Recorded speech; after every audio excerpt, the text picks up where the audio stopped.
50 लाख कोटींचं जे बजेट आदरणीय अर्थमंत्री निर्मलाजी सीतारामन यांनी सादर केलं, त्या संदर्भामध्ये पत्रकार परिषद आयोजित करण्यात आली होती। आणि हा अर्थसंकल्प मध्यमवर्गीयांसाठी, आपल्या देशातल्या तरुणांसाठी, महिलांच्यासाठी, शेतकऱ्यांच्यासाठी आणि अंत्योदयांना, जे अंत्योदय आहेत दारिद्र्य रेषेखालील, जी आपल्या देशाची 20 करोडच्या वरतीची लोकसंख्या, ही जी मोदीजींच्या मागच्या दोन टर्मच्या 10 वर्षाच्या कार्यकाळामध्ये कशी दारिद्र्य रेषेखालून वरती आलेली आहे, त्याच दृष्टीने हा तिसरा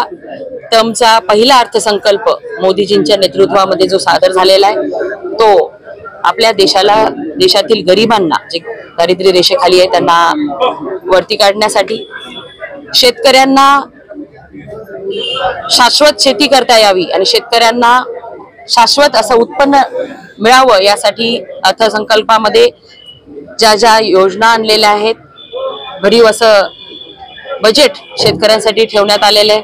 तरुणांना सुद्धा रोजगार निर्मितीसाठी, तरुणांना आत्मनिर्भर बनवण्यासाठी स्टार्टअपच्या माध्यमातून सुद्धा 20 कोटी पर्यंत जो अर्थसहाय्य देण्यात येणार आहे। त्याचबरोबर महिलांना सुद्धा आत्मनिर्भर बनवण्यासाठी, महिलांचा आत्मविश्वास वाढावा, यासाठी ह्या अर्थसंकल्पामध्ये ज्या चांगल्या चांगल्या योजना आणलेल्या आहेत, त्याचा लाभ घेत निश्चितच मोदीजींच्या ह्या तिसऱ्या पर्वामध्ये